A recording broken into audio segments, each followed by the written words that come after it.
네, 강프로입니다. 자, DI 보겠습니다. DI가 6월 말 정도까지, 6월 27일까지는 3만 원까지 돌파를 하면서 굉장히 강한 움직임을 보였는데 지금 2만 원을 위협하는 수준, 그리고 62평을 이탈하는 그런 상황까지 만들어냈습니다.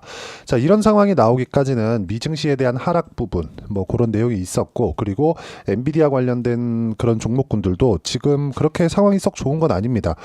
그렇다 보니까 지금 반도체 쪽에 대한 뭔가 문제가 생긴 게 아닌가 그렇게 보시는 분들이 있을 것 같은데 전혀 그렇지 않습니다.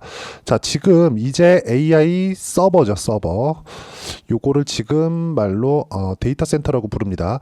요쪽이 이제 구축이 되고 있는 그런 상황이고, 올해 연말에 가면 B200이라고 엔비디아에서 신제품이 나옵니다. 여기서는 HBM이 2배로 필요합니다. 자, 그러면 DI가 이런 식으로 강세를 보였었던 이유가 왜 그럴까요? DI가 이렇게 강세를 보였었던 이유는 삼성전자에서 HBM을 엔비디아 쪽으로 납품할 수 있다는 기대감이 발생을 해서입니다. 그 기대감은 아직까지 유효하고요. HBM 관련된 수요 자체는 연말로 가면 갈수록 2.5배 가까운 수요가 발생을 할 수밖에 없는 그런 상황입니다. 내년이 되면 더 많이 필요하게 될 거예요. 이게 어느 정도까지 포화 상태에 이르기 전까지는 계속해서 기대감이 발생할 수밖에 없는 그런 상황이 있는데, 지금 미국 같은 경우에도 목요일 날 밤이죠. 목요일 날 밤에 있었던 미증시를 보면 엔비디아를 포함해서 나스닥이나 반도체 종목군들이 대거 하락하는 그런 부분이 있었습니다. 이건 왜 그럴까요? 이렇게 나왔었던 이유는 딱 한 가지밖에 없습니다. 주가가 이런 식으로 강한 움직임을 보였을 때는 이격이 발생할 수밖에 없고, 이격을 좁히는 과정에서 조정을 받는 구간입니다. 근데 이 구간에서 정배열을 유지하고 있을 때, 특히나 외봉으로 떨어지는 상황은 발생하지 않는다. 이격을 지금 다 좁혀놨고, 오늘 미증시, 그쵸, 지금 토요일인데 미증시에 대한 상황을 보면 반도체 종목들이 대거 반등을 했습니다. 물론 가장 강하게 반등을 한 건 원전 쪽이 맞아요. 그런데 여기 그 반도체 같은 경우에도 ASML 2%, 그리고 슈퍼마이크로 2.3%, 그리고 반도체 ETF 3배짜리죠. 3% 상승, 그리고 ARM 4%, 밑으로 내려보면 엔비디아, 인텔, 마이크론 테크놀로지 같은 경우에도 바닥을 잡는 그런 움직임이 나오고 있기 때문에 다음 주에는 충분히 반등이 가능한 그런 상황이 있고, 반등 구간에 우리가 얼마에 잡아야 되는지 그 내용이 가장 합니다.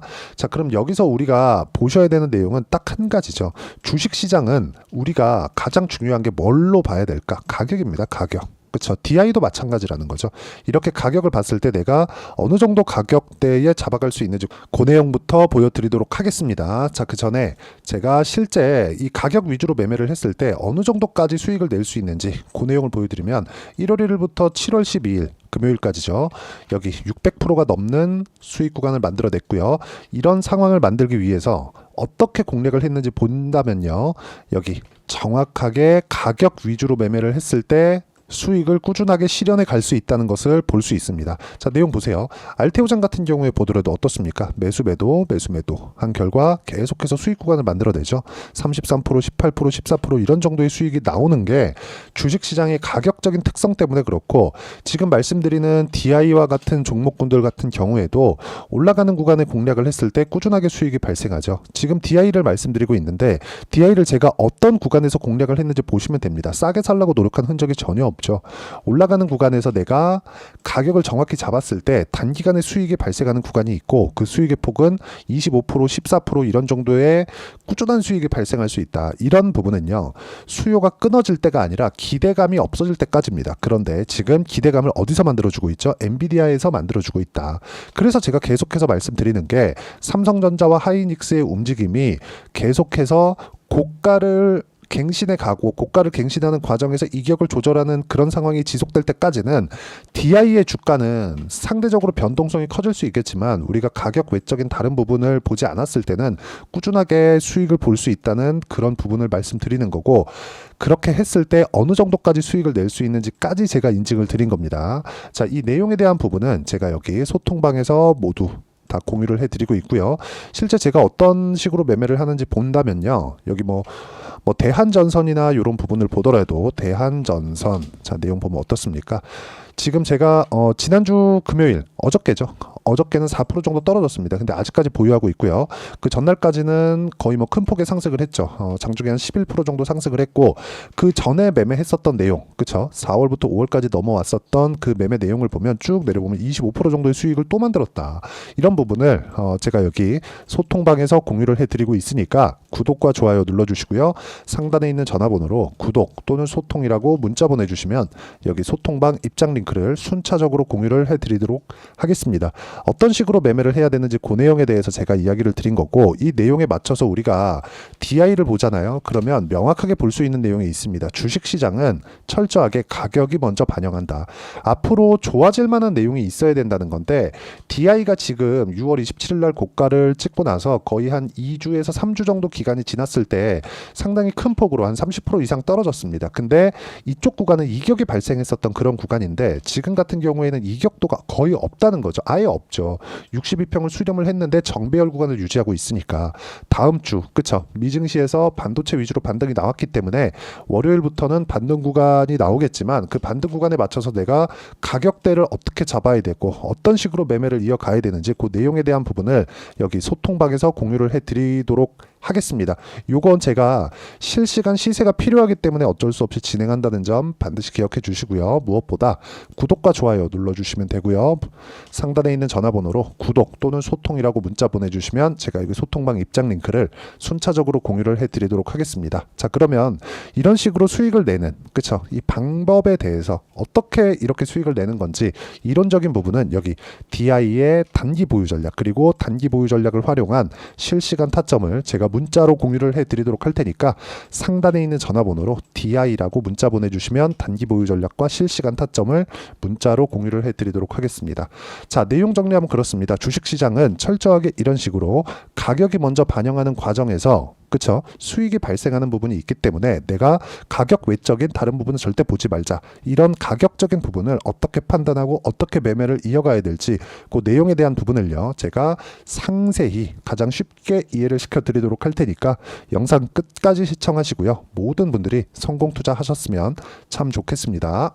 자, 24년도가 돼도 여전히 시장은 녹록지 못합니다. 이런 상황이 벌어지는 건 어쩔 수 없습니다. 이런 상황에서도 수익이 나는 종목들의 구조는 변하지 않습니다. 즉, 대시세 종목에 대한 구조는 변하지 않는다는 거고, 실제 제가 소통방에서 지속적으로 이야기를 드리고 있는 내용도 대시세 종목이나 시장 주도주를 공략하는 건 철저하게 가격 분석을 하라고 이야기를 드리고, 가격 분석 이후에는 이슈에 대한 파악, 그리고 이슈를 파악하고 나서는 다시 내가 얼마에 매수할지 그 타점에 대한 부분을 지속적으로 언급을 하고 있습니다. 자, 근데 생각해 보세요. 시장이 굉장히 어려웠습니다. 어려운 상황에서의 어떤 종목들이 강했냐 보면 반도체와 그리고 바이오입니다. 자, 실제 여기 보면요. HLB에 제가 실제 매매한 내용을 띄워놓고 보여드리고 있는데, 1월 22일부터 매매를 시작해서 4일 동안 31%의 수익 마감이 됐고요. 그리고 여전히 신고가 종목입니다. 자, 그리고 그 다음 어보브 반도체, 이름을 보시다시피 반도체 종목이죠. 그리고 AI 반도체는 지속적으로 강세를 보이고 있습니다. 이 종목도 신고가를 먼저 달성한 이후에 제가 21%의 단기간에 21%의 큰 수익을 내고 마감이 됐습니다. 다시 재공략을 준비하고 있고, 이런 부분은 소통방에서 다 공유를 해드립니다. 자, 그리고 코세스, 자, 코세스 같은 종목도 당연히, 그쵸, 신고가 종목이고요. 그리고 반도체 종목입니다. 이 종목도 영업일 기준에서 이틀 동안 대략 한 15%의 수익 마감이 됐습니다. 내용을 한번 보시면 어떻습니까? HLB를 포함해서 뭐 30%, 20%, 뭐 15% 이런 식의 수익이 지속적으로 발생하고 있는데, 이 세 종목 모두 다 신고가 종목이고 1월 달에 시장이 약세를 보이고 있는 구간에서도 강했었던 그런 종목입니다. 특징점이 하나 있는데, 그 이슈에 앞서서 가격이 먼저 반영했다는 거죠. 그렇게 제가 가격을 먼저 보고 이슈에 대해서 파악하는 이유는 결과적으로는 큰 시세를 먹기 위한 사전 준비 작업입니다. 실제로 큰 시세를 먹기 위해서 사전 준비 작업을 했을 때 여기 레인보우 로보틱스 127%, 그리고 ISC 98%, 그리고 한미반도체 97%의 큰 수익을 내는 상황을 만들 수 있습니다. 어떤 식으로 소통방에서 진행됐는지, 그쵸? 그 상황을 제가 이야기를 드린 건데, 이런 상황도요, 당연히 신고가를 공략했을 때 가능한 겁니다. 자, 그러면 이번에도 마찬가지입니다. 그쵸? 정부 주도의 코리아 디스카운트 해소 방안이 2월 달에 발표를 하고요. 그리고 2월 달에 발표된 내용을 토대로 주가가 움직이는 게 아니라 이미 움직인 내용이 있죠. 실제 이 내용은 크게 중요한 게 아니라는 겁니다.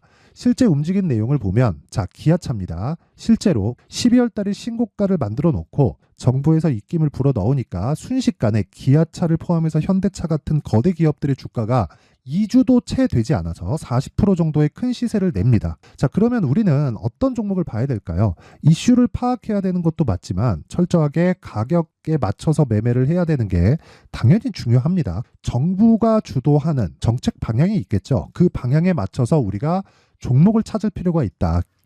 자, 그러면 답이 나왔습니다. 정부가 주도하는 방향에 맞춰서 제2의 기아차를 찾는 게 지금은 중요하다. 근데 정부 정책의 방향에 맞게 가자. 그랬을 때 앞서서 제가 보여드렸었던 내용인 여기 레인보우 로보틱스 127% 그리고 ISC 98% 그리고 한미반도체 97%와 같은 수익을 낼 수 있습니다. 물론 시간에 대한 부분은 최소 2주의 시간이 필요하고요. 그리고 최장 3개월 안에 끝내야 됩니다.